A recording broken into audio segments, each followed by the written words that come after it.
So doing another space on basically a continued reading of The War of the Flea, how guerrilla fighters could win the world. And this is part 2.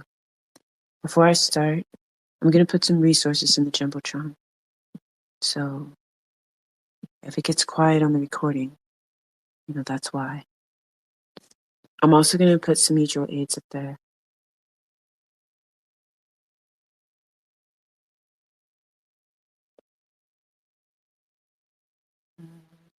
Yeah, I think I have about 3 mutual aids in there, and let me find the PDF of the book we're reading, as well as the previous space.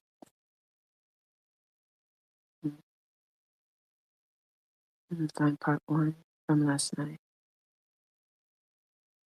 Boom, there it is.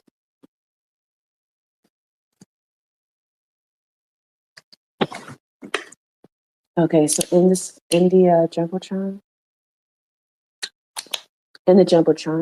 there's mutual aid posts that I saw on the timeline. And if people can share and support in any way you can, and also there's part 1 in the Jumbotron if you want to go back and listen and also share. And then, of course, there's a PDF that, again, to share as much as you like. I'm going to go ahead and start reading. I just have to pull it up on my side. So I'm starting for page 24 on the PDF. Hopefully everyone can hear me. And hopefully y'all day was good. The guerrilla's mere survival is a political victory. It encourages and raises the popular opposition to the incumbent regime. Thus, he can afford to run and to hide. The counterinsurgent gains nothing by running and hiding. He surrenders everything. The guerrilla can disguise himself as, in fact, he can be a peaceful agrarian worker and still spread his revolutionary message. In a similar role, the counter-insurgent would be merely a police spy and would accomplish little and spread no message. The guerrilla can hit and run. Every successful raid gives him more arms and ammunition and more favorable publicity. The counter-insurgent can gain nothing by such Red Indian tactics. What is up with this fucking cracker? Even if similar targets were available to him, and they are not. His military campaign must be sweeping, continuous, and cumulative in its effects. Either he clears the country of guerrillas or he does not. If he does not, he continues to lose. So basically, in this part of the reading, he's comparing the counter-insurgent and the revolutionary. And the reason why he's doing this is because he pointed out earlier in the reading that even though the conditions become more authoritarian and, more repressive, that doesn't necessarily mean that every reaction to those conditions are revolutionary, that there can be counter-revolutionary. And how you can tell is that even though they do the same thing as far as movements, so let's say run and hide, the result is not the same. Because the revolutionary is on the side of the people. The revolutionary, if you were to judge who is revolutionary, who's not, you would just see what their actions align with. Is it for the liberation of all oppressed people? Is it destroying white supremacy, capitalism, patriarchy, and imperialism, and the prison industrial complex, and all other oppressive systems that stem from this? If not, if they're only for concessions or if they're only for assimilation, they can follow the same tactics as the revolutionary, but the result would be drastically different. And they would not be able to operate in that way. And they won't have the support of the people in large numbers, is what he's saying. So I'll continue reading.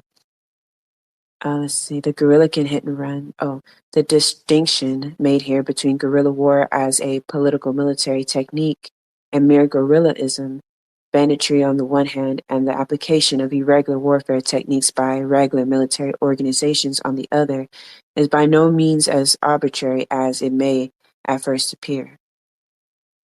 Popular insurrections have occurred throughout history. They have usually failed, or in any case have produced only limited victories, because the techniques they can exploit today were then irrelevant to the historical situation. This is simply another way of saying that, until now, the popular majorities, the laboring, unspecialized masses of pre-industrial societies were able to exert very little political or economic leverage. The serfs of the medieval period, for example, were unable to resist the feudal military power, not merely because they lacked arms and skills, political consciousness, and cohesion, but because they had no other means to affect the political and economic processes of the world. Economically, they were manageable because they lived too close to the level of bare subsistence to be otherwise. They could not even think of withholding their labor, their only economic lever. Isolated by their brute condition and their ignorance, they lived below the level of politics. If they starved, or rebelled, and were slaughtered, there was no one to care, no economically or politically potent class to whom it would make the slightest difference. Subsequent revolutions, from the Renaissance to the Russian Revolution and not including Mexico, 1910 to 17, have been bourgeois in character, not excluding Mexico, 1910 to 1917, have been bourgeois in character or have quickly been converted into bourgeois movements after an initially populist period. Liberté, Égalité, Fraternité, I butchered every single one of those. Sorry. Applied only to the great and petite bourgeoisie of France after a brief Jacobin interval. Significantly, all bourgeois historians loathe and fear the proletarianism of the Terror, because in the end, only the bourgeoisie had the lever, wealth, and the tools of production to assume leadership in a confrontation with the land-owning feudal aristocracy. Although there was now some class mobility and a greater need of democratic slogans, the landless, unspecialized masses remained submerged. They could remain idle and starve, all the better. It reduced beggary and banditry. Isolated, they could be slaughtered and no one would care. So what I'm getting from this while reading is basically he's saying how, because of the position of the oppressed, to me, he just writes about and describes how little that we're cared for by those in higher classes. That when they do tap into like revolutionary movements or look to co-opt movements, it's only for their class interest. And it would behoove us to understand that just because a celebrity or someone who's aspiring to assimilate or elevate their class takes on a movement or becomes the face of a movement, that doesn't mean that they themselves is revolutionary. As a matter of fact, we shouldn't even go that strategy, because there should be no person or a class that represents a bourgeois class that should be allowed to take over and co-opt the movements of the oppressed, because again, their class interest is only to maintain the system and to get concessions, not to liberate the world and dismantle that hierarchy. I'll continue reading. History brings us to a past in which, for a variety of reasons, but principally because of the complexity of the productive processes, the fragmentation, the specialization and interlocking nature of the industrial society, and the importance of disciplined labor in huge consumer markets relative to the profit system, the laboring masses assume political potency. Their new role in the industrial society, as producer, as distributor, as consumer, gives them a lever. They withhold their work, the economy collapses. If they cease to buy and to consume the same things, happens. If they are slaughtered, there are worldwide repercussions based in the final analysis on economic consideration. So as I read further, he further explains his comparison to the times of like the serfs and feudal lords and to the industrial and post-industrial conditions. That because we are the workers, the cogs in the machine, that if we choose to unplug or to delineate from the capitalist machine, that there is repercussions. And even though we face state repression when we choose to do any kind of like direct action or withholding of labor, that there is still a cost. So I'm going to continue reading to see where exactly he goes. I can't remember this part, but I'll continue. The modern industrial society cannot function, and its government cannot govern, except with popular participation and by popular consent. What is true of the industrial states is also true, with minor qualification, of the non-industrial states and colonies on which the former dependent for the raw materials of their industry, and often for their export markets. For the best of economic reasons, modern governments must seem to be popular. They must make great concessions to popular notions of what is democratic and just, or be replaced by regimes that will do so. The governments of the dominant industrial states themselves, even more than those they dominate, are strapped politically by this factor of the domestic quote-unquote image. They must use the liberal rhetoric and also pay something in the way of social compromise, schools, hospitals, decent concern for the well-being of all, but of the most isolated poor. If they are to retain power and keep the people to their accustomed profit-producing task. This fact makes such governments extremely vulnerable to a sort of war, guerrilla war, with its psychological and economic weapons that their predecessors could have ignored had such a war been possible at all in the past. They are vulnerable because they must, at all costs, keep the economy functioning and showing a profit or providing the materials and markets on which another dominant economy depends. Again, they are vulnerable because they must maintain the appearance of normalcy. They can be embarrassed out of office, and they are triply vulnerable because they cannot be as ruthless as the situation demands. They cannot openly crush the opposition that embarrasses and harasses them. They must be wooers as well as doers. These are modern weaknesses. They invite a distinctly modern development to exploit them, and that development is modern guerrilla warfare.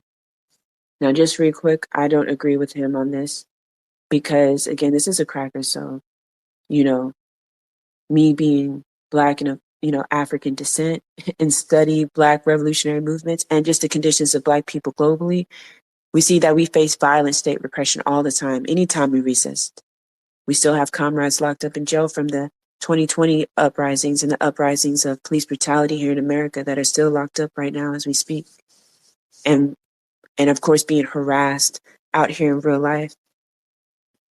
So yeah, I don't agree with him on that, but we live in totally different worlds. So his analysis is going to be totally different than those who are, those who are Black.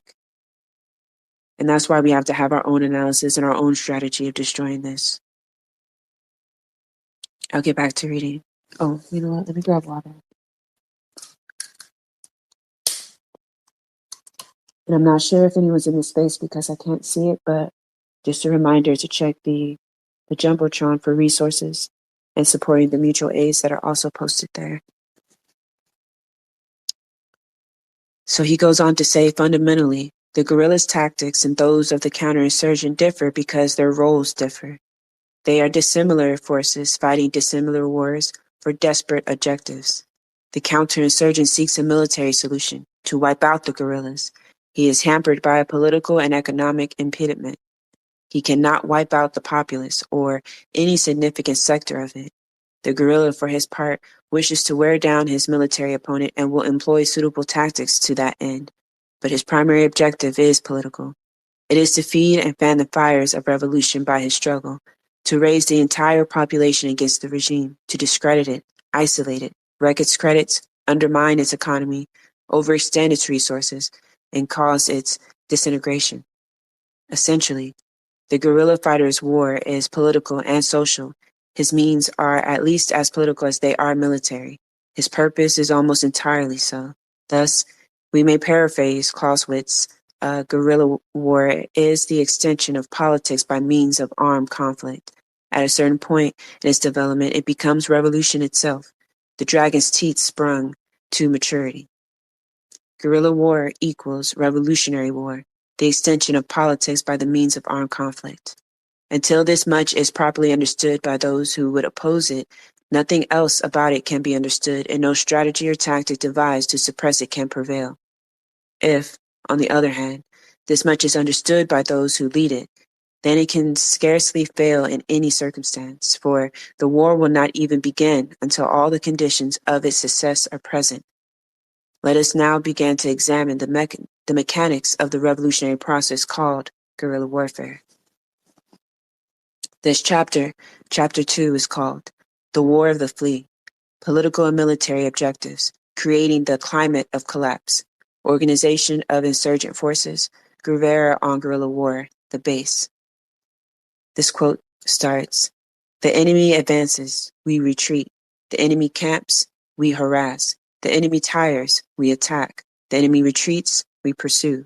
Selected military writings of Mao Zedong. What Mao Zedong says of guerrilla tactics here is a key to communist thinking. It can be discerned in diplomacy as well as in war.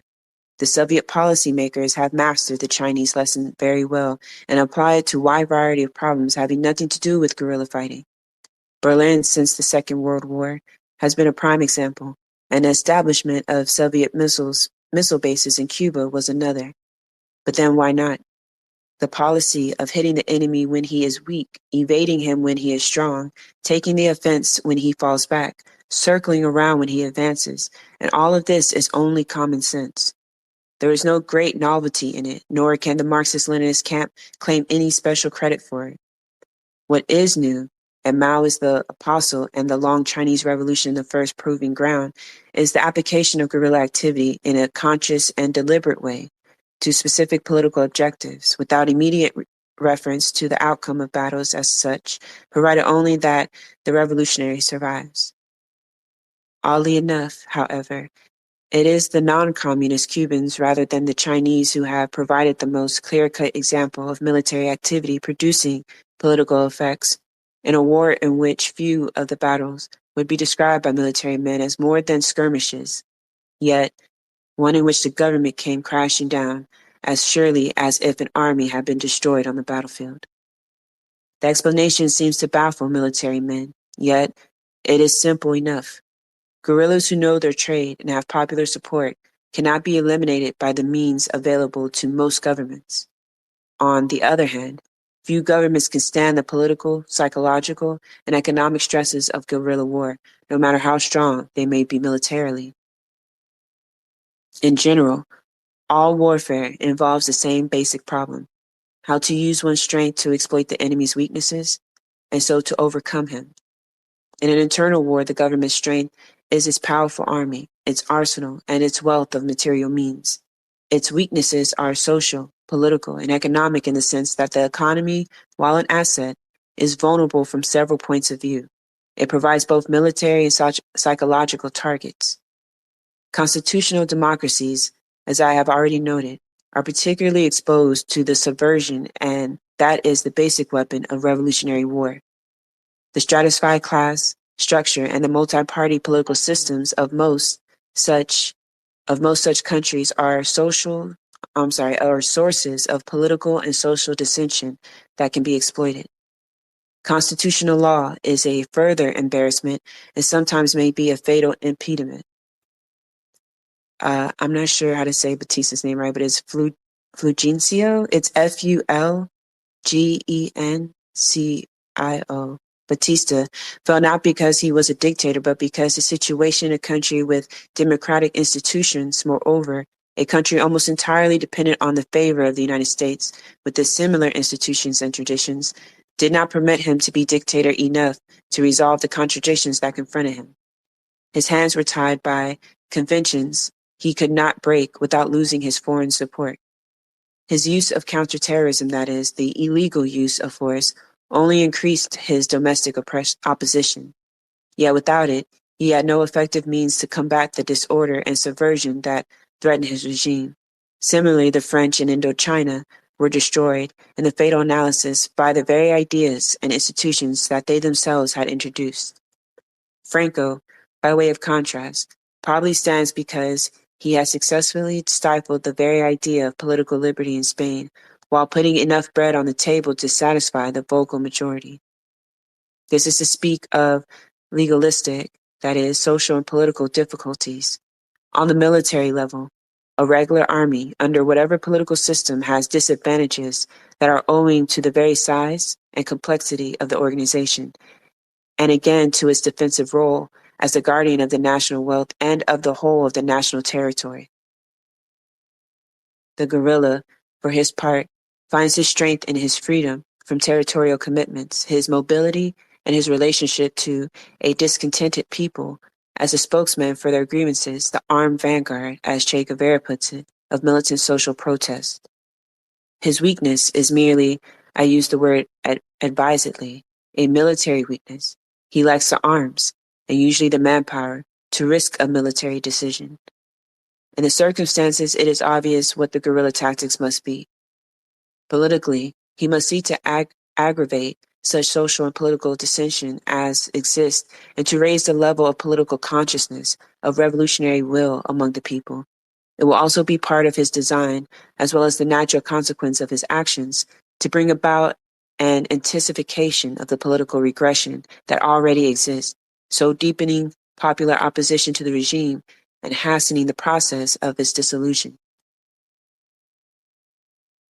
Militarily, his tactics will be designed to wear the enemy down by chipping away at the morale of the government troops and by inducing the maximum expenditure of funds, materials, and manpower in the effort to suppress him. At the same time, he will endeavor to build his own forces through the capture of government arms and by recruitment from an increasingly alienated populace, avoiding a military confrontation until the day, and it will come late, when an equalization of forces has been obtained. An army deals from strength, seeking out the enemy's weaknesses in order to destroy him. The guerrilla is sometimes said to deal from weakness, but this is an absurdity. In fact, he exploits his own kind of strength, which lies in the... Sorry, I had to sneeze. Sorry, had to sneeze. Oh, y'all can't hear me? Hold on, it might be my connection. How about now? Can y'all hear me now? Good. Okay. Hopefully it wasn't... I didn't lose sound too long. Let's see. An army deals from strength, seeking out the enemy's weakness in order to destroy him. The guerrilla is sometimes said to deal from weakness, but this is an absurdity.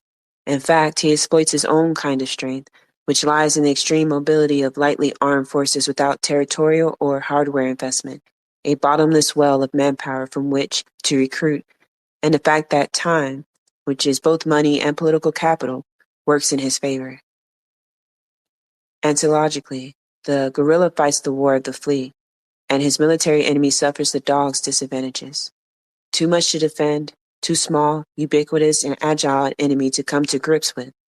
If the war continues long enough, this is the theory, the dog succumbs to exhaustion and anemia without ever having found anything on which to close his jaw or to rake with his claws.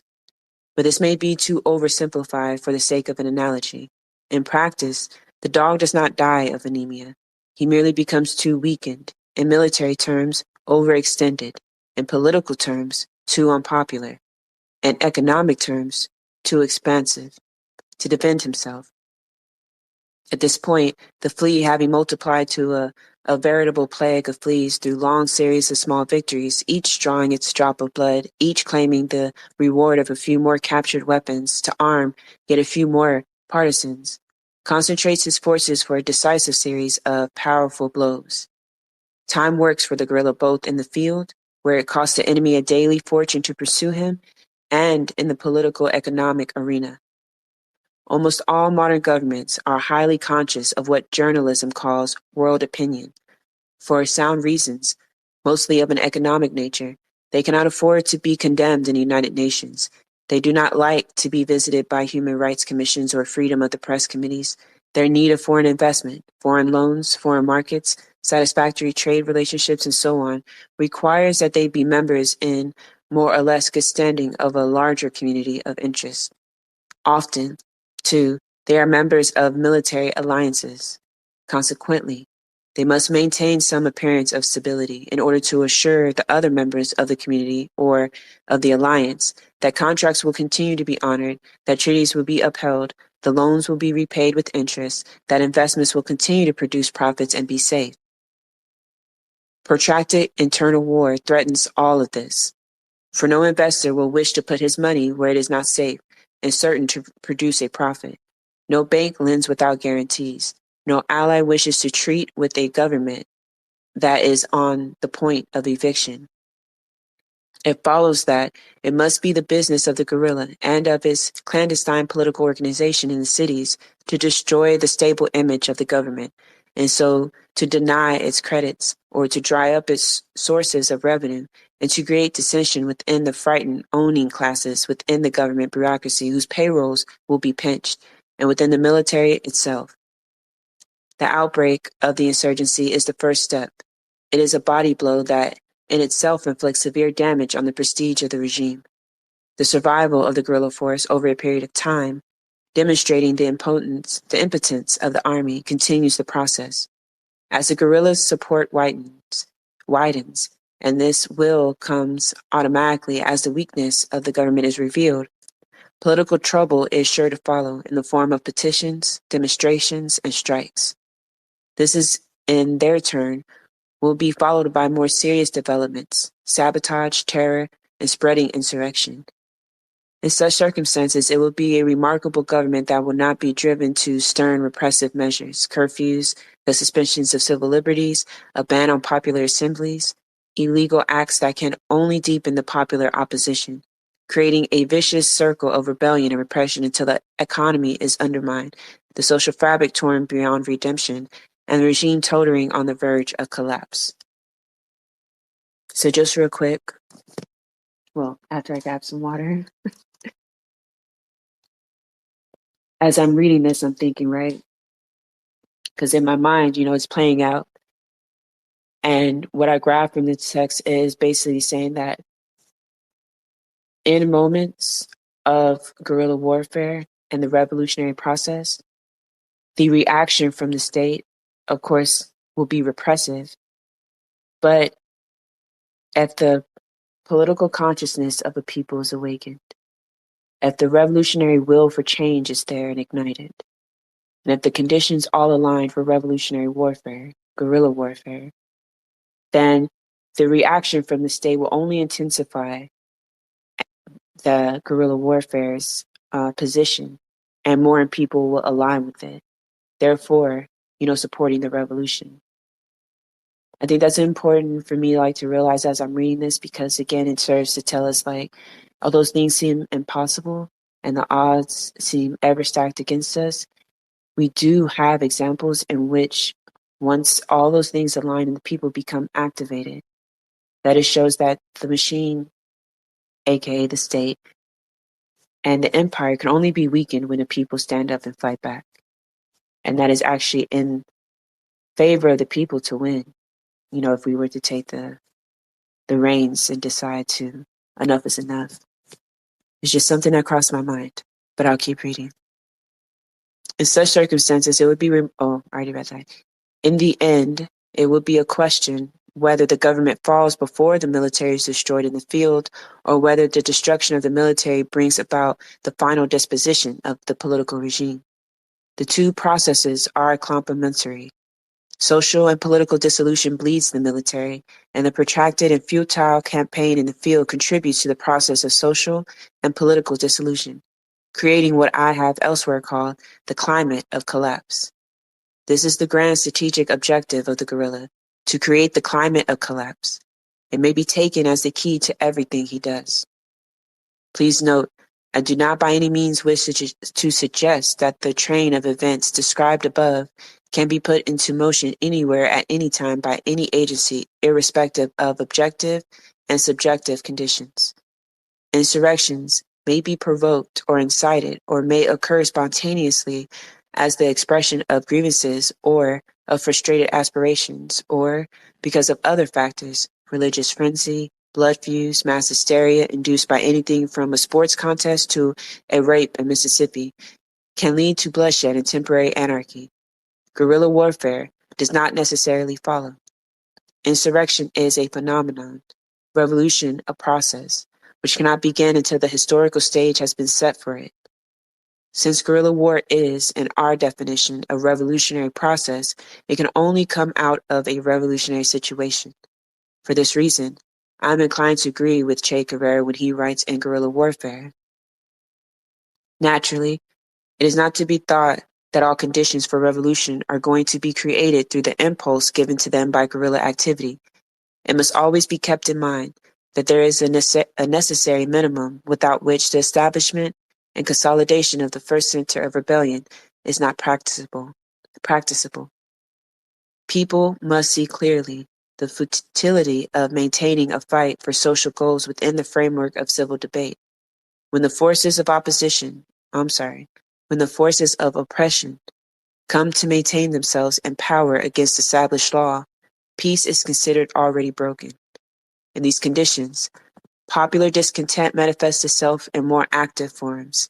An attitude of resistance crystallizes in an outbreak of fighting provoked initially by the conduct of the authorities. Where a government has come into power through some form of popular vote, fraudulent or not, and maintains at least an appearance of constitutional legality, the guerrilla outbreak cannot be promoted, since the possibilities of peaceful struggle have not yet been exhausted. That's the end of the quote. Grab some water. Basically, what I get from that is that if people still have faith in the system, no matter how many contradictions present itself every day, you might have pockets of uprising, but the conditions aren't set to have a full-on sustainable revolution. So I'll continue reading. When we have defined guerrilla war as the extension of politics by means of armed conflict, it follows that the extension cannot logically come until all acceptable peaceful solutions, appeals, legislative and judicial action, and the resources of the ballot box have been proven worthless. Were it otherwise, there would be no hope of enlisting the popular support essential to revolutionary activity. If people are to accept the risk and responsibility of organized violence, they must believe first that there is no alternative. Second, that the cause is compelling. Third, that they have reasonable expectation of success. The last named is perhaps the most powerful of motives. Where the cause appears just, the situation is intolerable, and oppression past all appeal, the way to action is clear. Even then, however, much groundwork must be done before a guerrilla campaign will become feasible. The experiences of Algeria, of Cuba, and other successful revolutions indicate that in most circumstances, guerrillas require the active support of a political organization outside of their own ranks, but dictated to their cause, an urban arm of the revolutionary movement that can provide assistance by means both legal and illicit, from placing bombs to defending accused revolutionaries in the court of law, assuming that these still exist. Isolation, military and political, is the great enemy of the guerrilla movements. It is the task of the urban organization to prevent this isolation, to provide diversions and provocations when needed, to maintain contact, to keep the world aware of a revolution in progress even when there is no progress to report.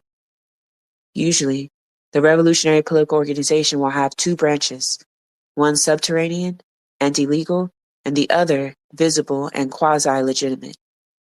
On the other hand, there will be the activists, saboteurs, terrorists, arms runners, fabricators of explosive devices, operators of a clandestine press, distributors of political pamphlets, and couriers to carry messages from one guerrilla sector to another, using the towns as communication centers. On the other hand, there will be sympathizers and fellow travelers, those not really of the underground, operating for most part within the law, but sustaining the efforts of the activists and of themselves, accomplishing far more important tasks. The visible organization will, of course, have invisible links with the revolutionary underground and through it with the guerrillas in the countryside. But his real work will be to serve as a respectable facade for the revolution, a civilian front, or, as the Cubans called it, resistance civics, made up of intellectuals, tradesmen, clerks, students, professionals, and the like, above all, of women, capable of promoting funds, circulating petitions, organizing boycotts, raising popular demonstrations, informing friendly journalists, spreading rumors, and in every way conceivable waging a massive propaganda campaign aimed at two objectives, the strengthening and brightening of the rebel image and the discrediting of the regime. So I want to pause right quick because as I read that, like a red flag popped up, and I'm not sure if I just misread, but the way in which he frames like it must also include women and then starts naming all these labor tasks. Again, we've seen, how that's also not sustainable. At first, I thought he was going to mean like, center the issues and the attacks of destroying like, the systems that attack and repress women and Black women and other gender marginalized people specifically. But I don't think that's how he meant it here. I think he meant include them to do like the work, which being a mule is not something revolutionary and it's not sustainable. And we've seen what happened in other groups past when we had that approach. That thought just came to mind, but I'll keep reading.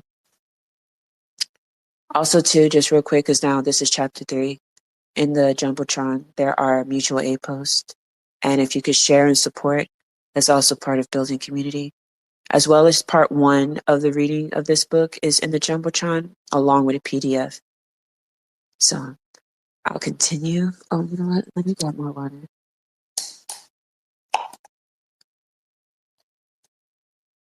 Yo, I hope that, the people listening to the space and playing back the recording have access to clean drinking water and try to stay as hydrated as possible. Right now, especially with a freeze coming up, one of my worries is that a lot of the South's infrastructure and a lot of infrastructure all over America is very susceptible to freezes, meaning once pipes start bursting and water treatment plants begin, becoming, non-functioning, that automatically contaminates your drinking water. Jackson, Mississippi is going through another cycle of not having access to clean drinking water, and it will keep occurring. There'll be temporary fixes, but never permanent. So every time a freeze, like they're saying, is going to happen this weekend and on Monday comes, keep people, like especially Texas too, with our power grid cannot sustain freezes. And people die every time we go through this. To keep those places in mind and look for ways in which to help and also spread awareness. So I'll continue. So this is chapter 3, and it's called Inception and Evolution of an Insurgency, Transition to Civil War, Alternative Solutions, and the Cuban Example. Let us say that a cause exists. Peaceful alternatives have been exhausted. The revolutionary organizations have come into being, perhaps only in skeletal form, but sufficient to the immediate need. Somewhere in the remotest province, which will be the most revolutionary because the most neglected and the most favorable to guerrilla action because the most primitive and inaccessible insurrections breaks and spreads. Like how he be calling my people primitive though, but fuck this cracker. But I'll continue reading. A rebel band springs into existence, composed of armed civilians who call themselves patriots and whom the government will call bandits or communists. A government arsenal is assaulted, a police post is burned, a radio station is briefly seized, and a proclamation is issued in the name of the revolution. The hour is at hand. The people are in arms. The tyrant or puppet or foreigner must go. A blow has been struck for national liberation, and the lines of battle are drawn. So real quick, when he mentions the foreigner, he's not talking about immigrants. He's talking about the outside forces, like usually like American companies or even people who come out. We can call them tourists, I guess, but the people who come to exploited areas and take advantage of it. And because of their proximity to power being Westerners, they oftentimes act as colonizers in this area, and that's who he's talking about. The aims and principles of the revolution are specified in appropriate rhetoric with patriotic references and historical footnotes. They are just aims, worthy principles. Who would propound any others? They involve popular grievances and they strike a popular response. The towns and the countryside are abuzz with rumors. Young men and boys who have longed for the day of decision hasten to consult one another as to the role that each can or should or will play in the conflict to come. Members of the opposition parties who have hitherto confined their intricate, I don't know how to say that word. It's INTRANSIGENCE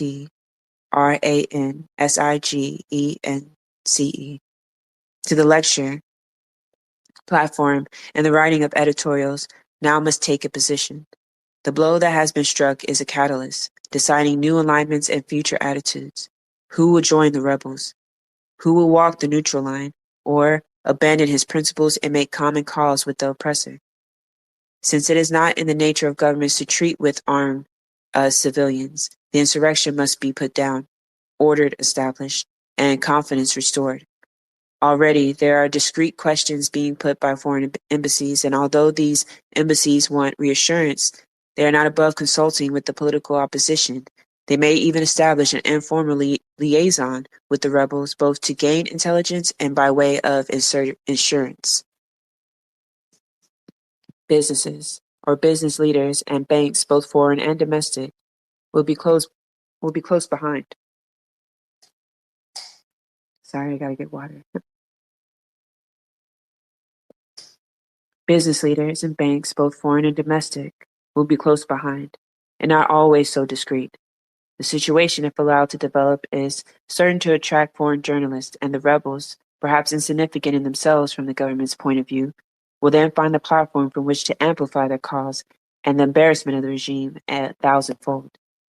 The government is not concerned about the loss of a few policemen or even an arsenal, but it is terrified of the attendant publicity which casts doubts on its stability and thus on the future of the economy.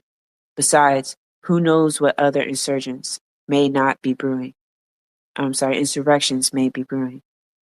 Reassuring statements are issued, provincial garrisons are quietly reinforced, an expedition is sent with as little fanfare as possible to I'm tripping over words. An expedition is sent with a little fanfare as possible to expatriate the bandits root and branch. Now is the critical time for the revolution. If the insurrection has been well timed, the terrain well chosen, and the guerrilla leaders competent and determined, the military effort will fail. The experience of scores of guerrilla campaigns in the era since the the Second World War, indeed of the American Revolution and the Peninsular War in Spain, 1804 to 14, shows that it is virtually impossible to stamp out guerrillas in rural areas where they have room to maneuver and to hide, assuming that they also have the support of the rural population. Conceivably, it may be accomplished by exterminating the rural population itself, but such draconian methods failed even the Nazis in Eastern Europe, and not for scruples or lack of determination on their part. This is not to say that guerrillas can win battles. In the early stage of the insurgency, they will have no business to seek battles and every reason to shun them. Rather, the rebel strategy will be 1. To attack only when assured of success by the overwhelming superiority of firepower, position, and the element of surprise, and only in pursuit of limited objectives, such as the capture of arms, or to create a diversion from some other action, or to avoid encirclement. 2. To use the campaign as an educational tool and a propaganda weapon by disclosing the impotence of the enemy, showing that he can be defied with impunity, and to proselytize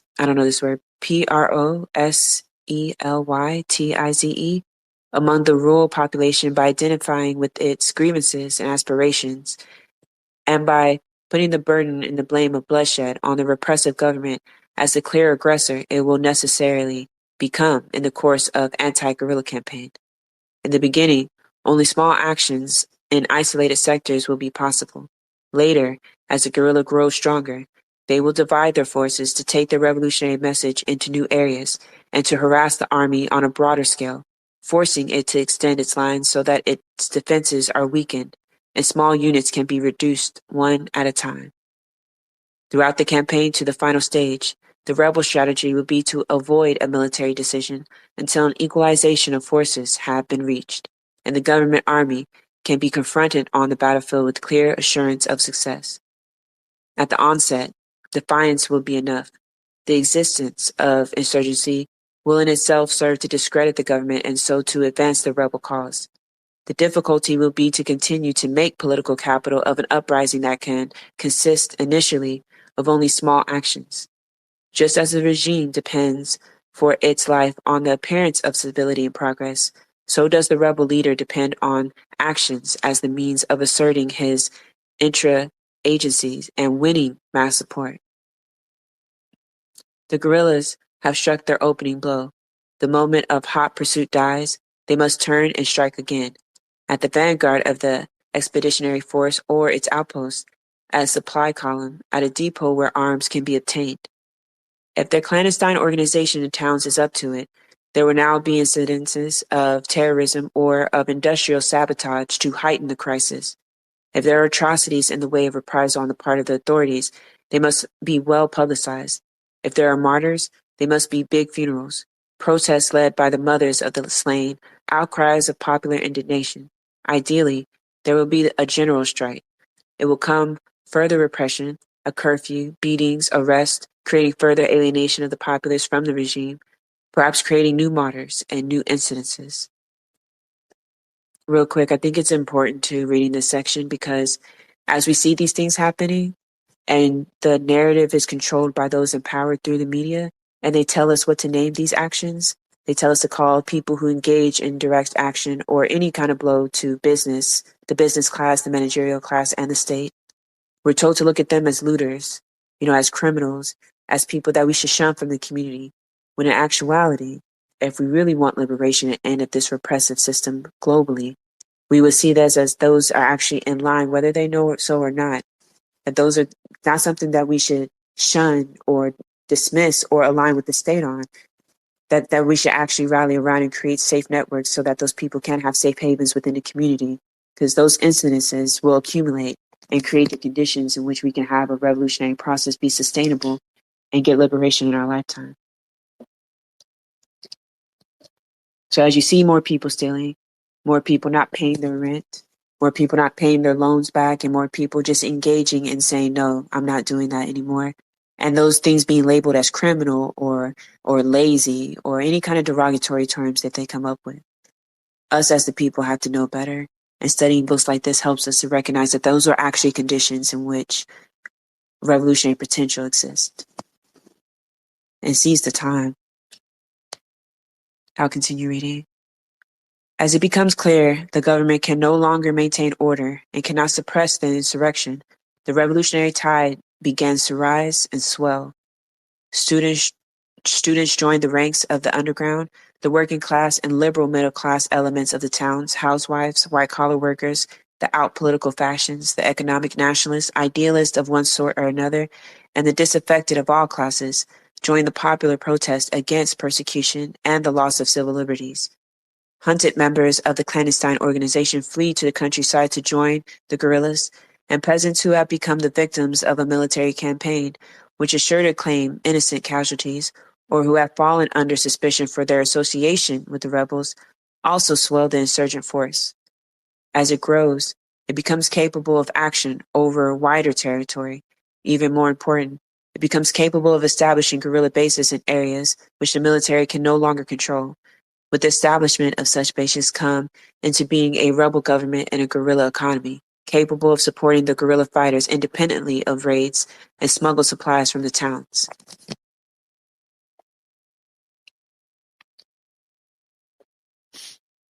In a later phase, the base areas are expanded, continual pressure being maintained against the government forces on their perimeters until the guerrilla hold or operate freely in most of the rural territories of the entire regions, confining the army, except for excursions which will grow shorter and more dangerous as time passes, to their fortified strong points in the towns. At this point, the conflict begins to resemble a civil war between territorial entities of the same nation, each with its separate economy and government. There will, however, be significant differences. 1. The territory of the guerrillas will be rural and its economy agricultural and primitive, while the economy of the enemy will be industrial, continuing to present targets for sabotage and his territory increasingly restricted to urban areas. The legitimate government will continue to suffer all the pains and pressures, political, diplomatic, economic, of a regime confronted by open insurgency, which it cannot suppress, while the rebels will only gain prestige and popular appeal by their successful insurgency. We have been discussing characteristic developments in a revolutionary situation, from the start of an insurgency to the point at which a relative balance of forces is reached.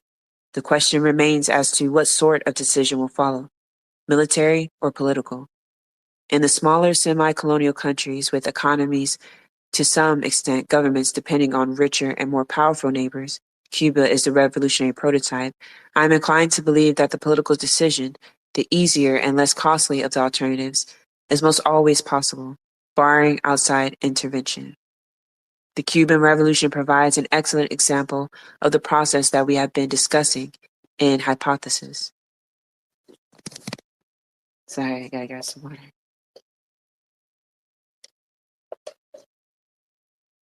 Okay. The stage had been set much as I have described it above. In December 1956, Fidel Castro and 81 armed followers disembarked from a leaking motor cruiser on the lonely shore of Cuba's easternmost province of Oriente, arriving from Mexico. In the month that followed, the force was reduced to around a dozen, most of the other men being killed or captured in a military ambush before they could make their way into the mountains.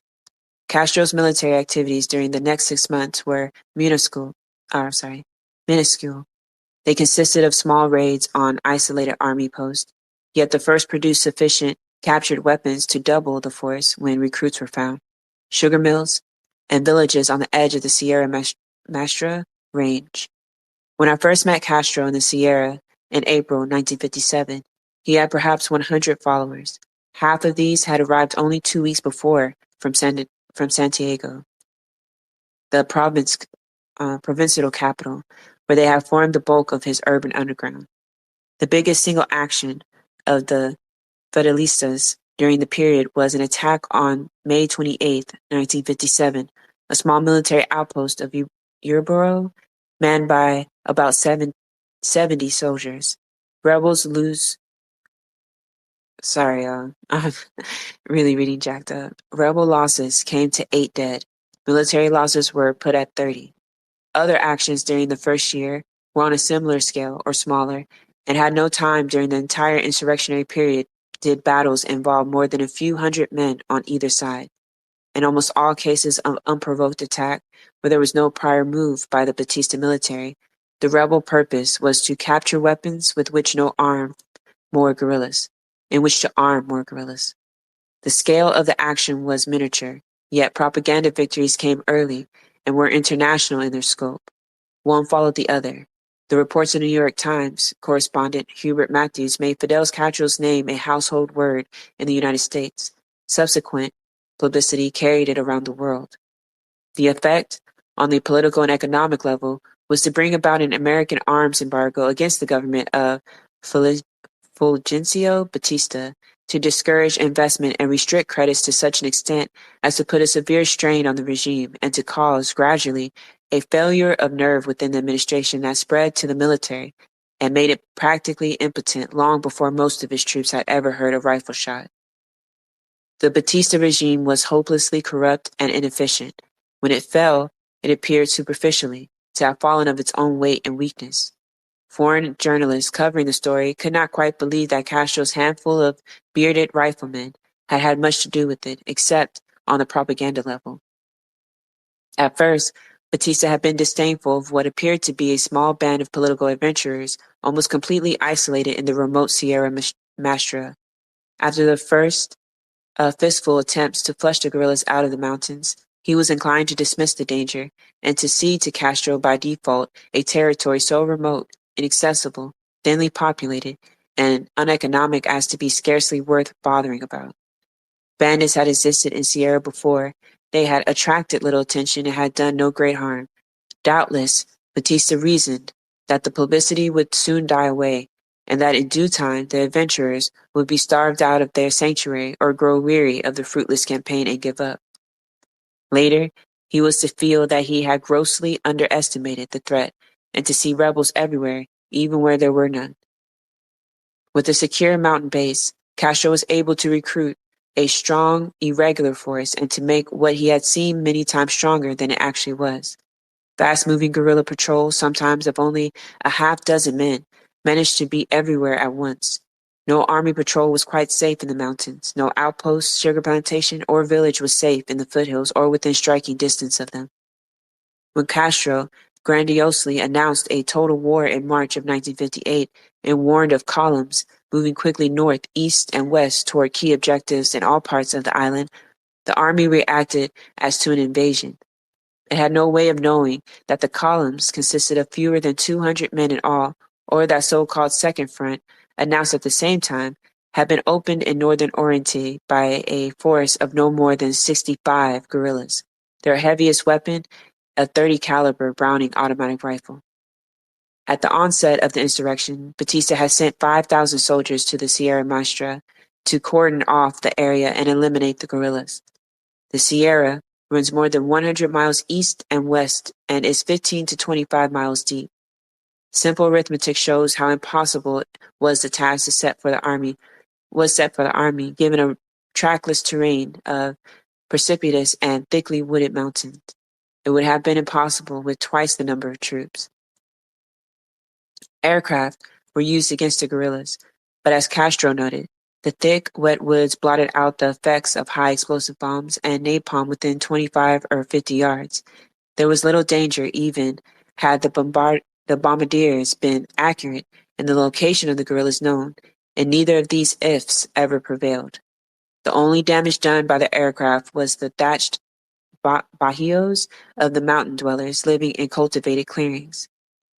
The Sierra quickly became the first territory liberated of the revolution, and the first year was devoted by the free-ranging guerrillas to building a rear-base economy, small shops for the fabrication of uniforms and equipment, for making crude explosive devices, and for repairing arms, for canning foodstuffs, and so on, and propositalizing the inhabitants of the zone.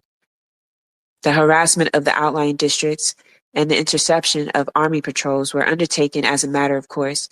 It was relatively easy because of the superior military intelligence of the guerrillas, thanks to the cooperation of the, I don't know how to say this word, guerrillas. It's Guajiros.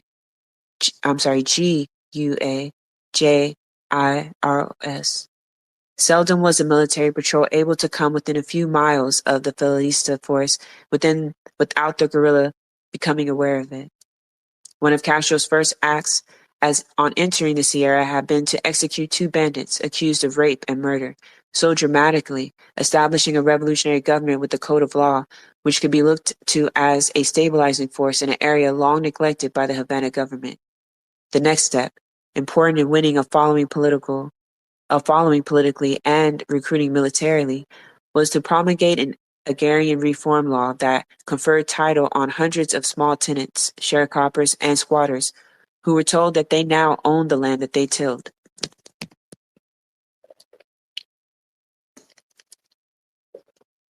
One of Castro's first acts on entering the Sierra had been to execute. Oh, I'm sorry, I read that.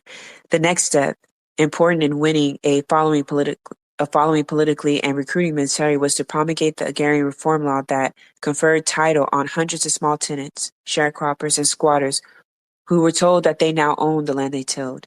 Similar tactics were followed in the more densely populated, rich coffee-growing uplands of the so-called Segundo Frente, Frank Paez, opened by Raul Castro. A code of law was imposed, taxes were collected, and certain benefits, schools, hospitals, were conferred in return. Supplies were scrupulously paid for in cash. The villagers were treated much as they would have been treated by any ordinary government, except the political indoctrination was more intense, and more was demanded of them in the way of identification with the revolution and adherence to its goals. The few rural guards posted in the area were quickly eliminated. Since they consisted of no more than a few men at each post, they presented no obstacle for even a small army, as that of Raul Castro, with 65 men, all of whom could be concentrated on a single objective at a time. Army columns sent into the area were ambushed as they entered and then, after brief resistance, allowed to pass. As they returned, they were likely to be ambushed again at other points and again permitted to pass. If pursued, the guerrillas simply withdrew into the wooded hills, dispersed, and regrouped elsewhere. When the zone was clear, they returned to the villages. After a few weeks of this futile exercise, the army ceased to send patrols and contented itself with strengthening the garrisons in the towns on the outskirts of the Free Territory. But as the rebel forces grew from internal recruitment and its economy prospered, their garrisons, too, became unsafe and had to be reduced in numbers for reasons of security. In terms both of expense and of military manpower, it became simply uneconomical for the government to attempt to hold dozens of tiny villages and farms to police in an area several thousand square miles in extent. And so the military excursions ceased and the villages were abandoned to the rebels, the military having the larger towns and the uneasy provincial capital to defend. In this manner, the liberated territory was gradually extended, and at its expanded periphery, A no man's land was created, visited by both rebels and Batista troops, but held by neither. Slowly, bits of this neutral strip were also nibbled away, as not worth fighting for, and the free zone continued to grow. Within 3 months, the Army found itself unable to protect the big American nickel and cobalt mines on Orienton's northern coast except in daylight. For reasons of political expedience, these were permitted to continue in operation, but the rebels helped themselves to such motor transport as they were able to use several dozen jeeps and trucks from the mines and earth-moving equipment for building new roads and improving those existed. Damn. A rebel guard post was actually established within a few yards of the entrance to the great United States naval base at Guantanamo Bay.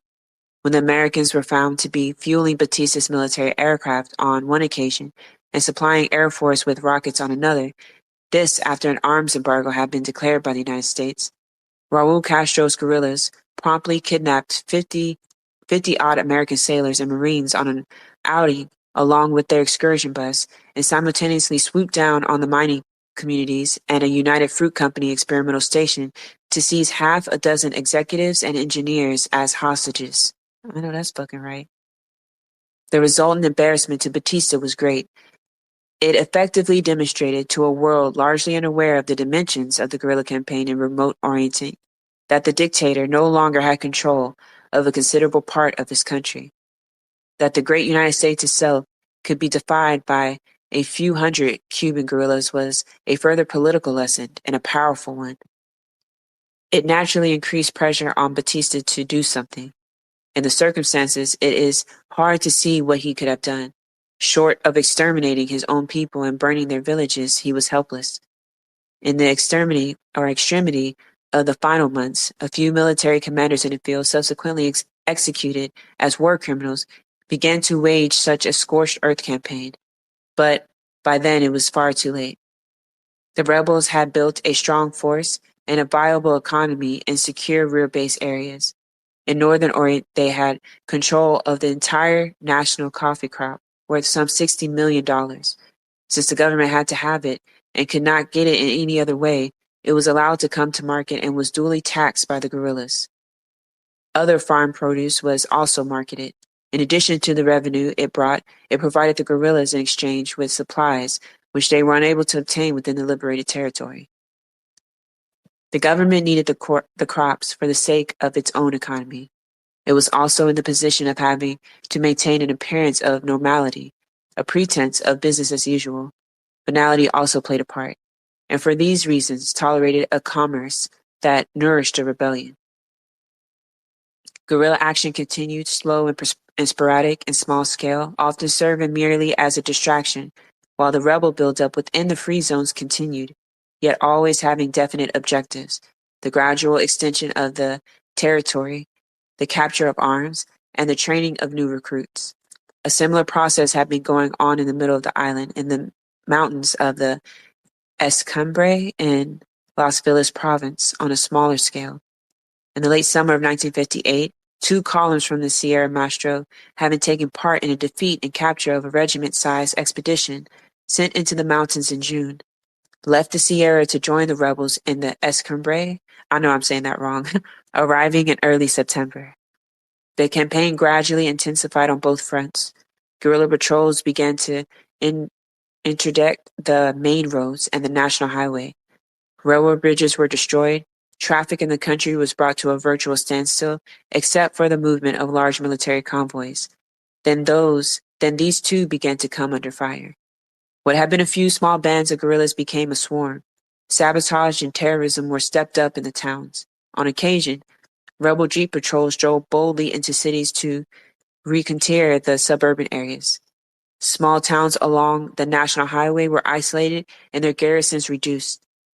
Santiago was cut off. In mid-island, an armored train carrying troops to defend the city of Santa Clara was derailed and set afire, and its military passengers captured, along with huge supply of arms, enough to supply all of the young volunteers in the city. The demoralized Batista soldiers, restricted first to the towns and then to their own fortified barracks, found no military profit in venturing out. Sorry, losing my voice. Venturing out. Then I got some water.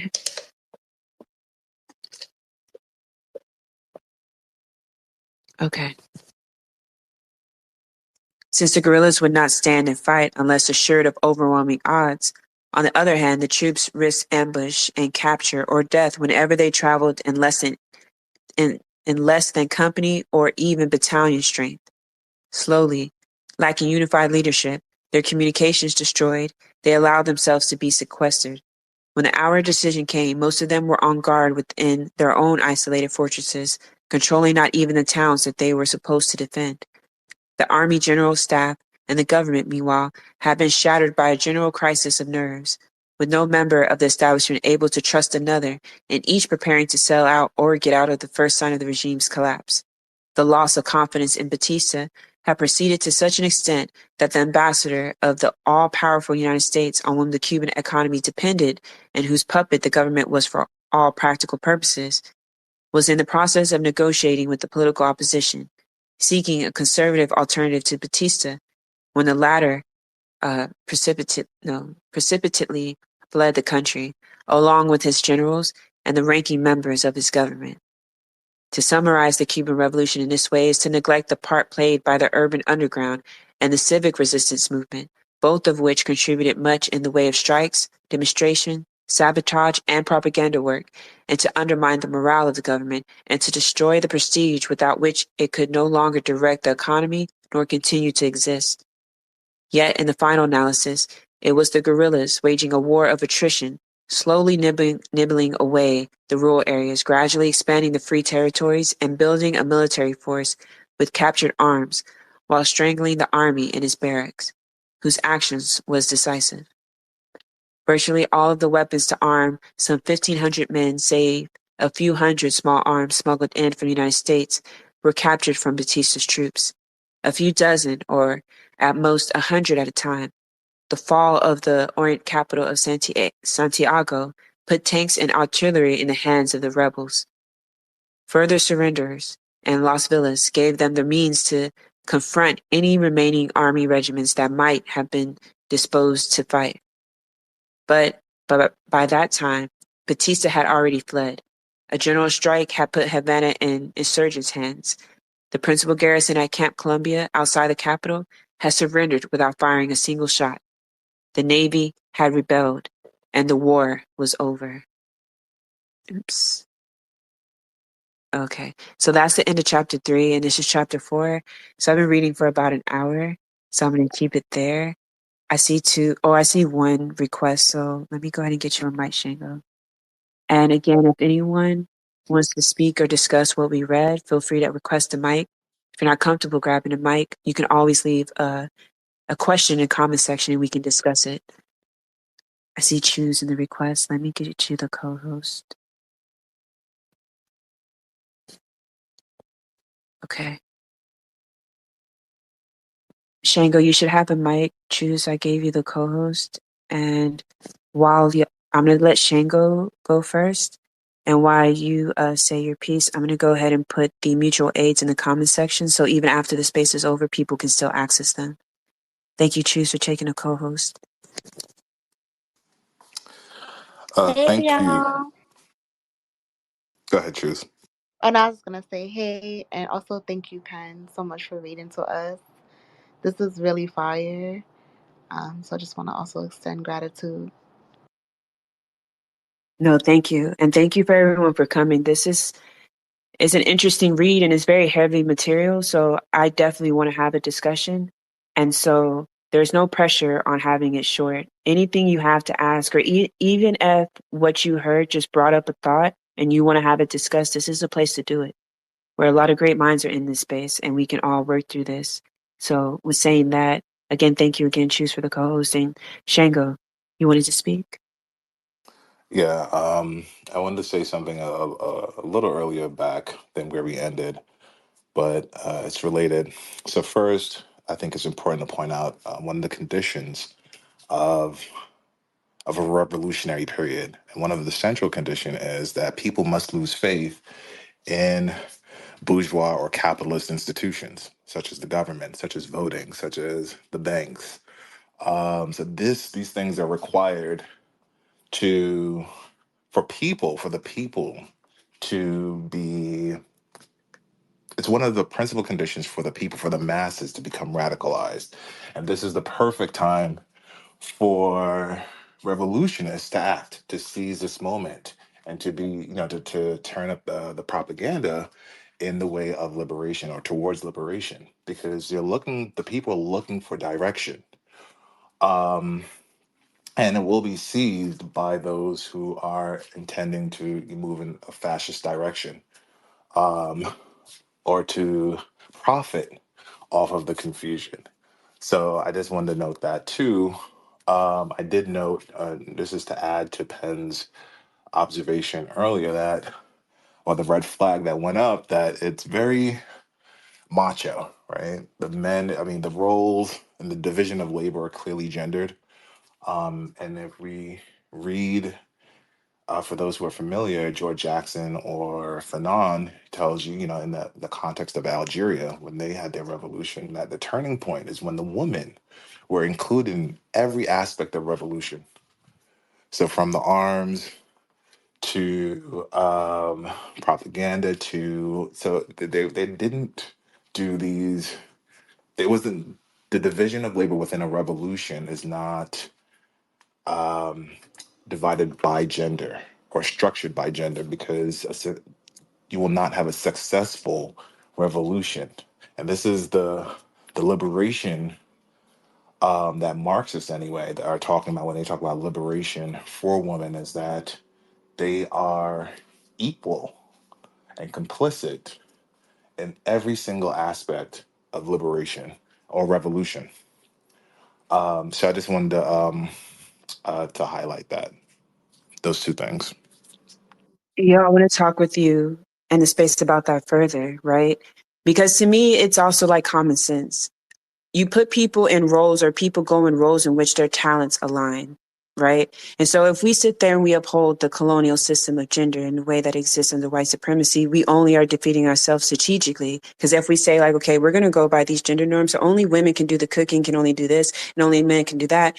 Well, if a woman is a better strategist, well, guess what we're leaving out? It just doesn't work in our favor to, adhere to that system. And again, that's why it's imposed upon us, because under those conditions and under that mindset, we can never build a sustainable revolution. I'm glad it was mentioned in the book, and I'm glad you brought it back so that we can dig deeper in what that really means.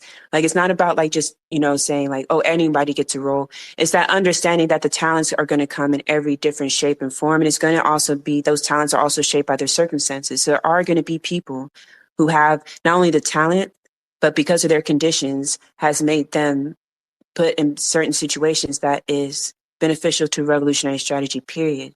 And if we allow these things to blind us to say like, oh, you don't come in a certain package, or we're trying to maintain a hierarchy, so therefore you just are not allowed to be in your suitable position by default, by marginalization, that is not revolution, is not sustainable.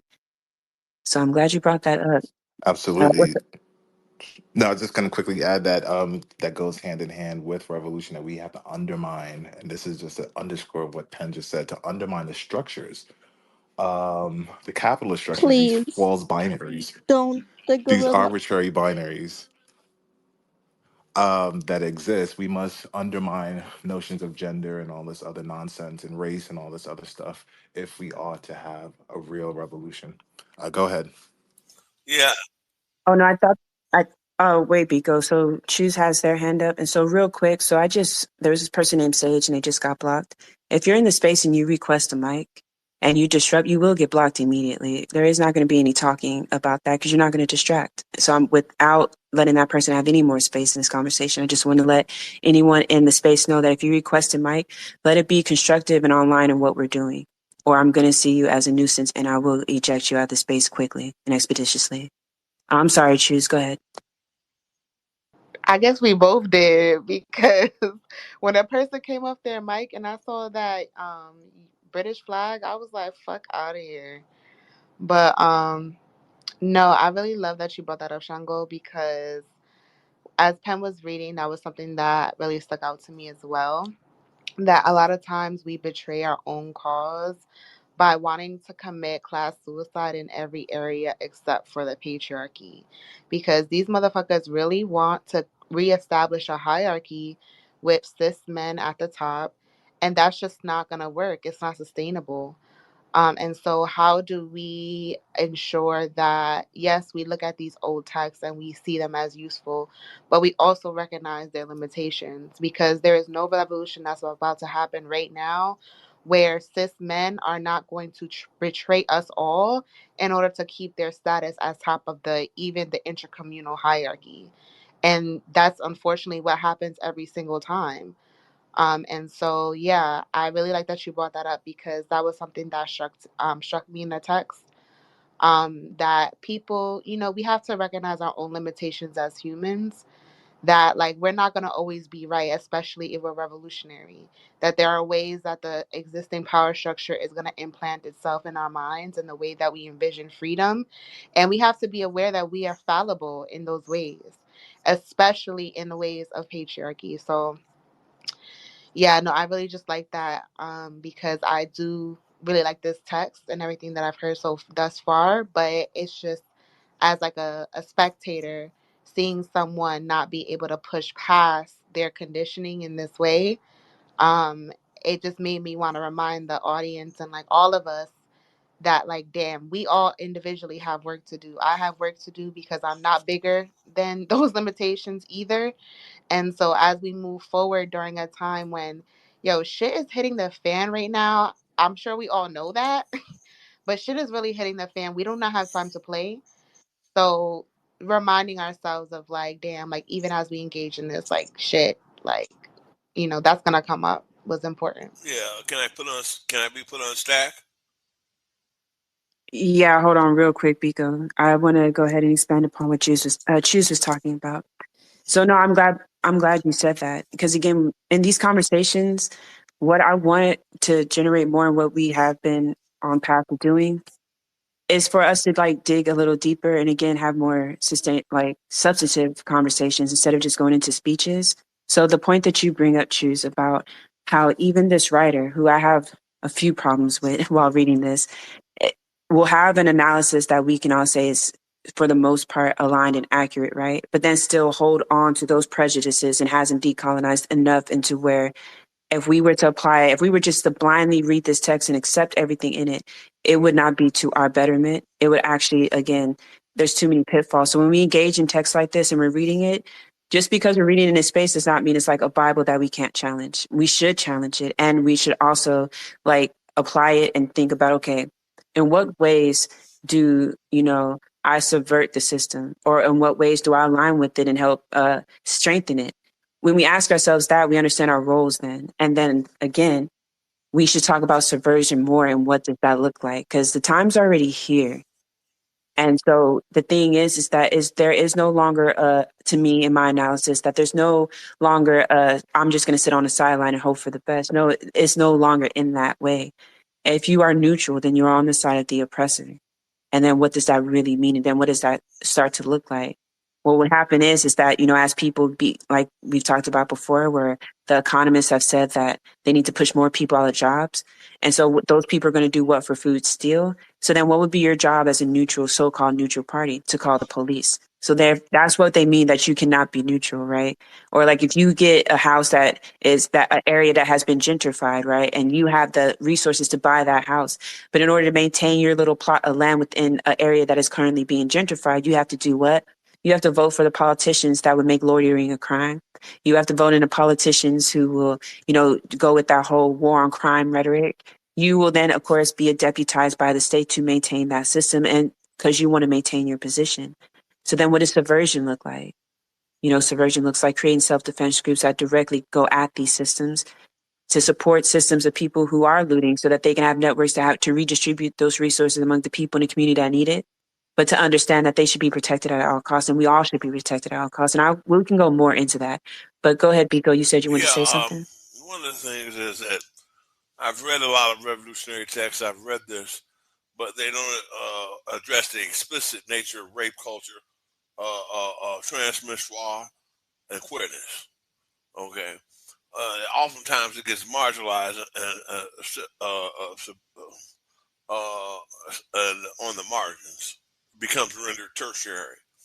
My issue is that in intramural within these particular guerrilla movements, how do we defines, identify, and address and articulate rape culture and other things that have happened within these movements that have internally festered and destroyed the movement from the inside. And what parameters and building spaces do we have to prevent sexual assault, homophobia, cisness, and so forth?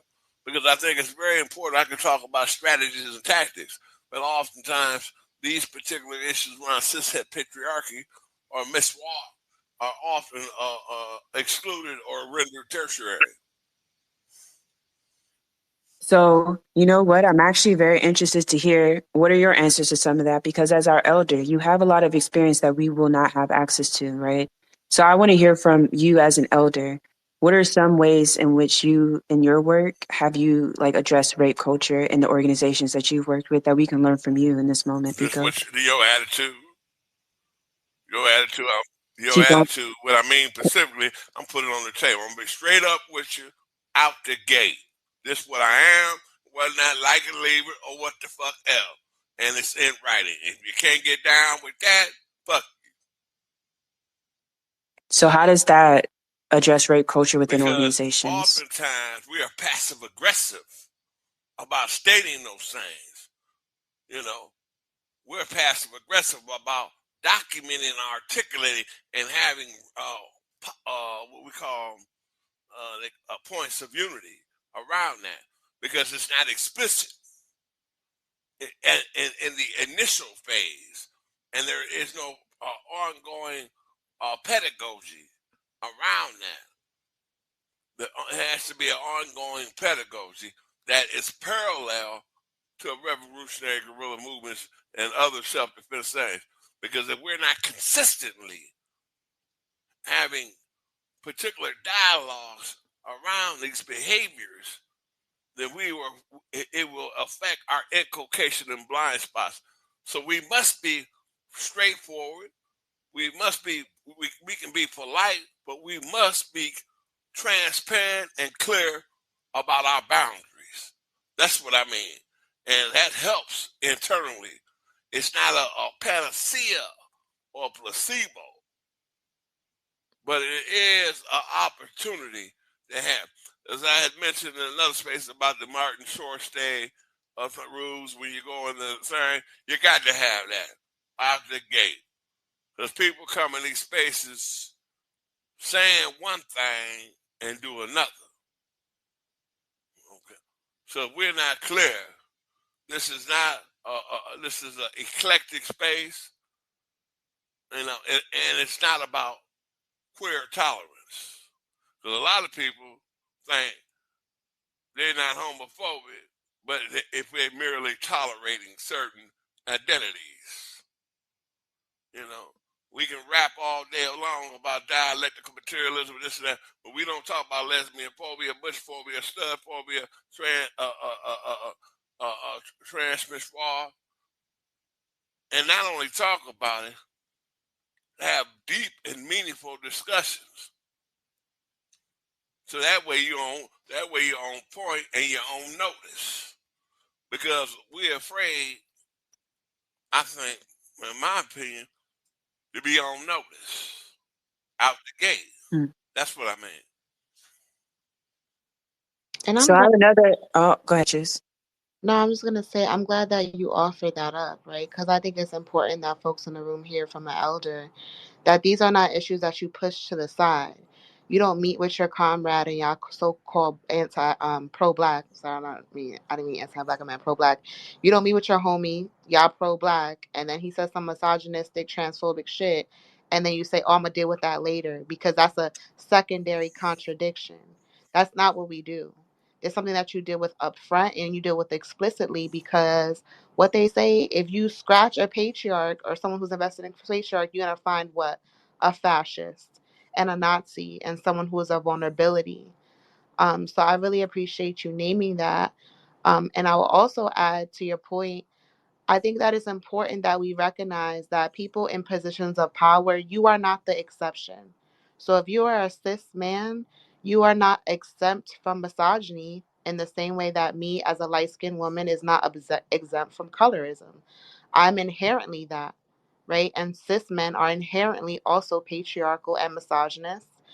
And also, as a cis person, I'm inherently transphobic. I need to work on that every fucking day and be accountable. But the problem is when we get into these spaces and we start acting like we're not these things, then it becomes an argument when someone who is more marginalized than you points this out. No, if you actually came into the conversation understanding that inherently, sometimes even without speaking, you're perpetuating these systems, you will never feel like someone is trying to personally attack you or engage in quote unquote bad faith if you already understand that about yourself. But the problem with a binary thinking, right? Good and bad thinking, which also is an extension of white and black, right? Because if we're not black, we can't be white, or if we're black, we can't be white, or if we're white, we can't be black.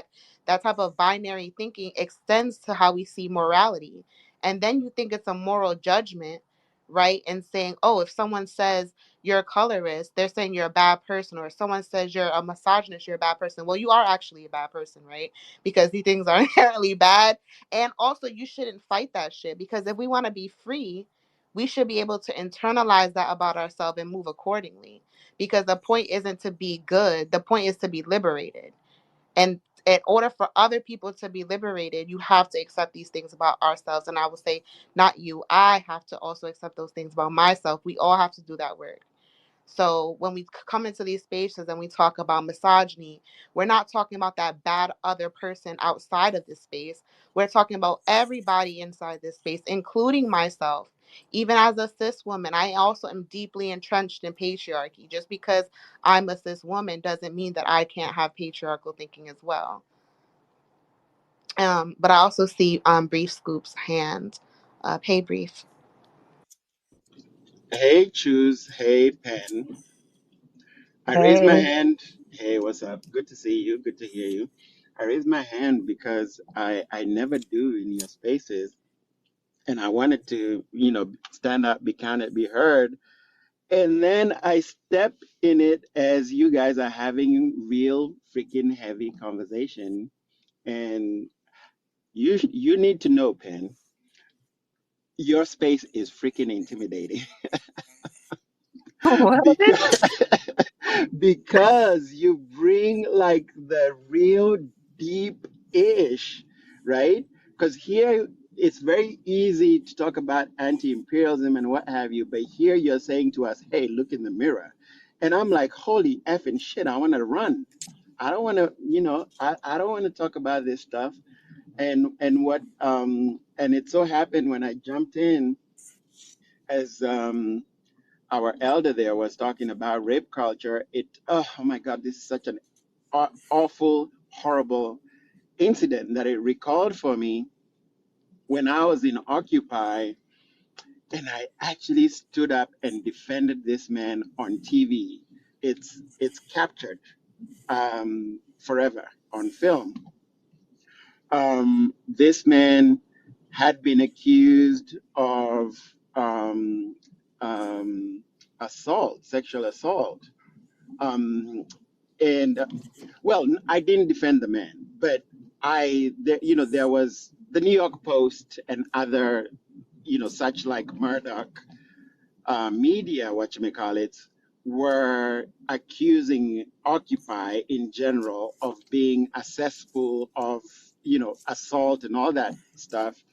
And I remember being asked about that, and I was like, y'all play. Like, we are here to talk about, ending y'all monopoly capital, and you trying to distract.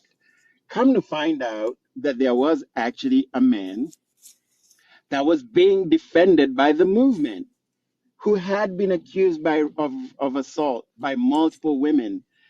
And when I found this out after that interview, and I just remember being so freaking horrified. I mean, granted, it's not like I would have said it on to some kind of Murdoch media house that yes, this is something in the movement.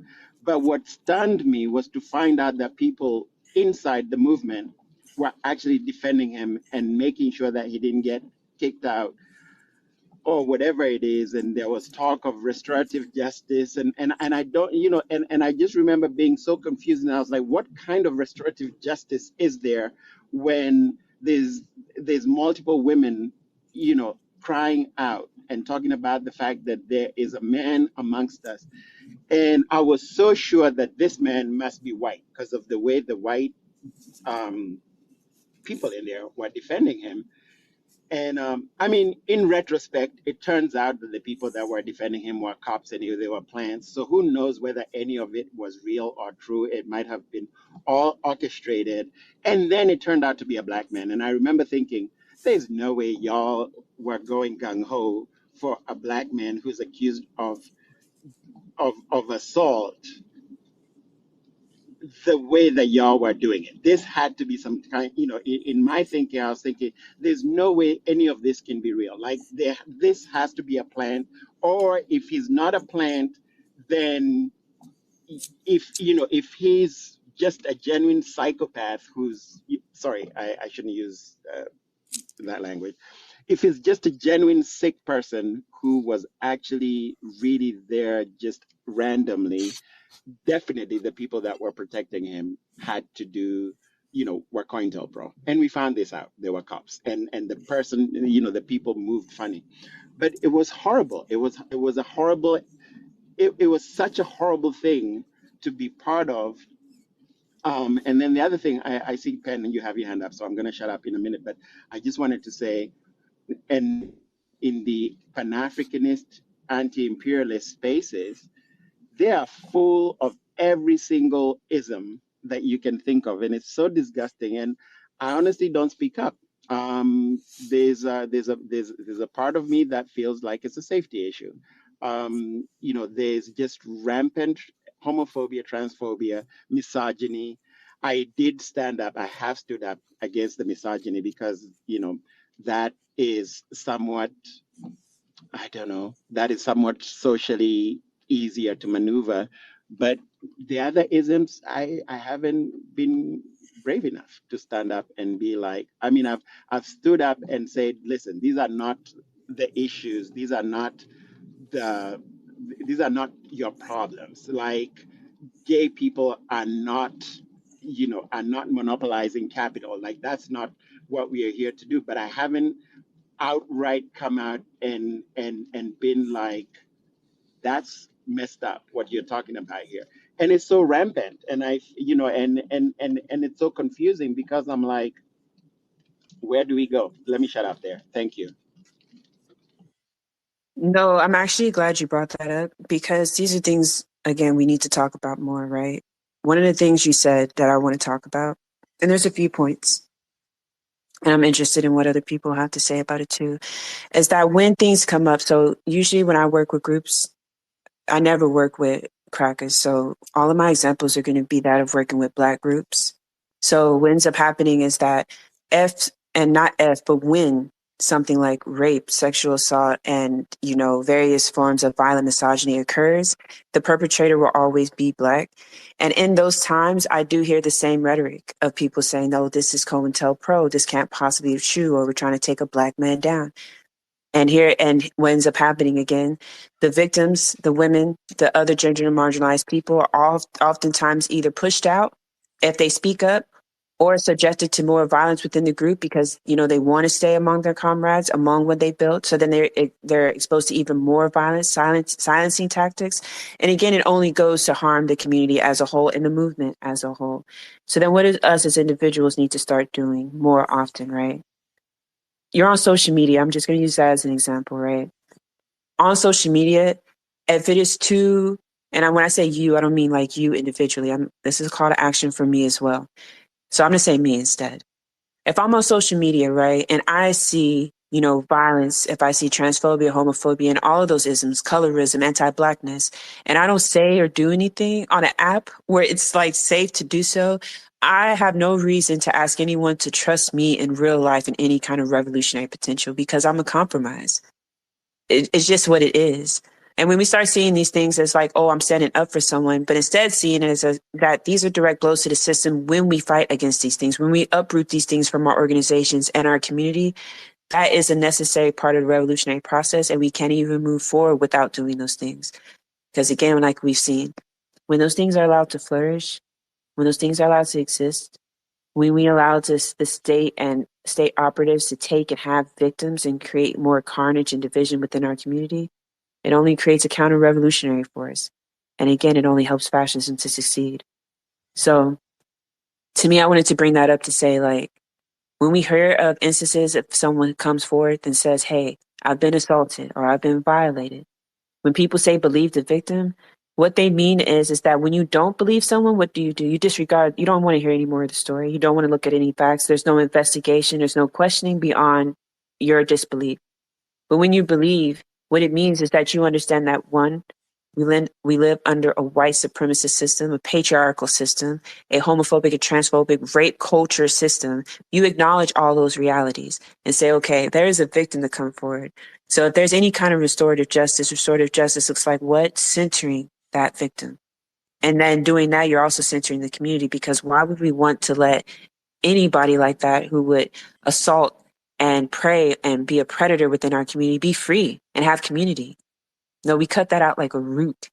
And I'm all for doing so violently because, again, your existence is violence to the people around me and you're a hindrance to my liberation. So it, there needs to be a challenge in groups that are going to be created, new and old, that already exist, where we need to now take this moment in time to do like a mass self-critique. And even if you don't belong in a group, if you find yourself in spaces like this or just anywhere you are, among your friends, family, there needs to be in this moment a mass self-critique, because the revolutionary potential is here and it's already aligned. But where we're currently at, there's so much work to do that we just need to take up the challenge and do that work. And that means being very uncomfortable. That means decentering yourself if you're cis, if you're heterosexual, if in any way you find privilege in this hierarchy that's built. It means that it's not just saying like, oh, I stand with you. It's actually, changing your lifestyle up to be subversive, to be direct action based, to say, okay, I know that there's this church in my neighborhood that does conversion therapy. We need to either reclaim it and take that shit over, and if we can't, it needs to go. And then we need to create a network, a system in which the victims of that conversion therapy have counseling, have resources to build their life. And again, to have a community accountability process in which we understand, like, how did this exist within our community without going unchallenged for so long? So what do we need to do to make it right for the people who have been affected by it? And again, restore justice. I don't mean to ramble, but there's so much that you brought up that we would have to talk about that would literally take hours. But these are the conversations I'm interested in having. When people like you did come up honestly and be like, yo, this is what I was a part of, we can actually build something sustainable and have a much deeper conversation. So I want to say thank you. I know I see your hand up, so you probably want to rebut, but I want to give Four Cups a chance to speak, and then we'll go back to you. And then we'll touch base with the co-host just in case she would like to interject. So Four Cups, I want to say first, I'm really happy to see you.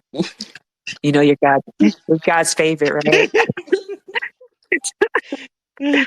Thank you. Thank you for this space and thank you for reading. Um I'm glad to be here. I just wanted to say that um to also to keep the points here, so I'm just thinking the way that we talked about how patriarchy cannot exist in revolutionary spaces, um and how we're currently talking about how do we handle sexual assault and things of that nature. um and I was just thinking it's true, just how true it is that patriarchy cannot exist, or homophobia or transphobia or um trans misogynoir, all of that shit, because when you exist as someone who is a colorist or a homophobe or a misogynist, and you don't check yourself on that, when a victim is a woman or um, a gay person or a trans person, you are less likely to listen to their words and to defend them or to give them care in their time of need. Because it's always like believe victims first. It's always believe victims first. And I believe that, and I um exercise that, but it's also important to exercise like making sure that I'm checking myself as a brown skin and making sure that like I'm not being fucking colorist or like um making sure that like I don't know. What I do know is um Now you're preaching. You're preaching because, like, as you were talking, right? I'm thinking, when we talk about these things, and we're like, okay, when Brief Scoop said, honestly said, how spaces like this become intimidating, right? Because we do challenge these things and we do talk about them openly, but we don't talk about them in like a coddling sense. We're like, no, these shit is counter-revolutionary. And if you engage in these things, if you are a predator, you deserve to bite the curb. And that in itself is revolutionary. And to me, that's part of liberatory politics. Like, I cannot think of a better act of love to where if you come to me saying that, you need my help, and my response is not only to believe you, but to listen to you, to care, to have studied the systems to know how in which your views are shaped. And then I know how to show up for you. So you tell me like, yo, there's this predator out here and this is how I've been violated. My first thing is, like you said, is to listen. And I can only do that when I challenge the ways in which I've been conditioned, because this conditioning doesn't just, put a message in your mind and it's on repeat. It literally changes in the way in which you perceive the world around you. Those that are innocent look guilty under this conditioning. Those who are human beings are looked at as disposable under this conditioning. So therefore, problems that come under that mindset, I cannot create a solution that is based in restorative justice unless I've done the work and continue to always do the work. And as the conditions change under systems of oppression, as they update and as they, adjust to prevailing norms, so does my self-critique of myself. Like, it never stops. And it sounds like work, and it sounds, it creates spaces like this in which the dialogue is not so superficial, but instead is targeting like real things that are happening. And that if we do practice these things in which we talk about and expand our consciousness, as you read it in this book, that is one of the pillars of creating a revolutionary condition in which we actually can bring it to tangible terms in our lifetime: liberation. So everything you said was important and needed to be said. And I want to thank you for saying it. Did you want to say anything else before I go back to Brief Scoop? um no, a quick thought popped into my head and I was just like, I really can't fucking stand xenophobes because like Palestine, like literally like folks in Palestine are starving, um and they're being bombed and they're literally like living in hell, and it's like revolutionaries, quote unquote, that only really give a fuck about like black American, like, and this is just me speaking of, I think I just have an issue with black American motherfuckers who are not like um um who are like pushing aside the genocide that's going on in Palestine, because the same shit that's happening in Palestine is happening in here. It's not as obvious. It's not as like um like they're not like bombing our homes, but they are still starving us. They're underpaying us. We're not having enough money to buy food, to take care of our kids, um to um go to work, or they're like having disabled people depend on the government, and the government is only paying them pennies to survive, not enough to where they can eat and also pay for the things that they need. Like disabled people need like different types of like um accessibility tools, and that shit costs money, money that the government won't give them, or money that the insurance won't pay for, um because they quote unquote deem it medically unnecessary. I fucking hate insurance, and I work for insurance. I hate that shit. I'm sorry. I'm done. No, you, like I said, you always bring up something relevant. As you were talking, my mind is just going through every word you're saying, right?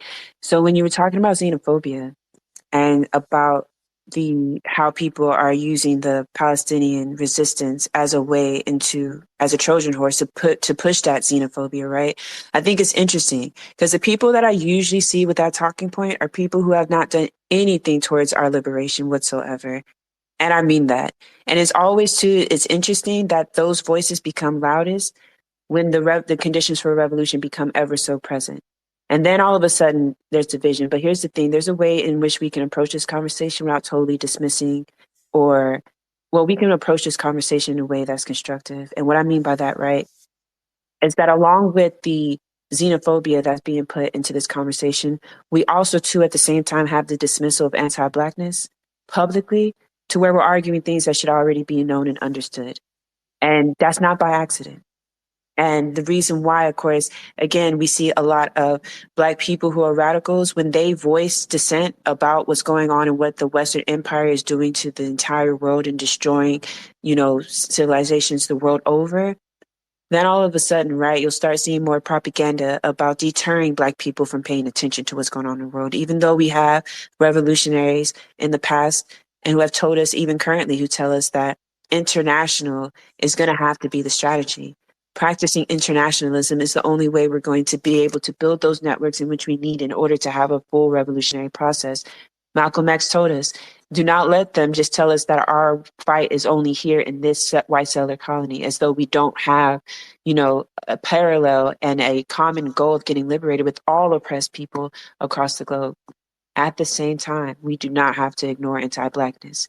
Matter of fact, if we ignore it, we only do ourselves a disservice because, again, it is a very real thing where you can have concessions in which certain classes of people have better living conditions and Black people are still at the bottom, still subjugated. That is a very real world that we live in already and can continue to go on even as we see other people's conditions get better.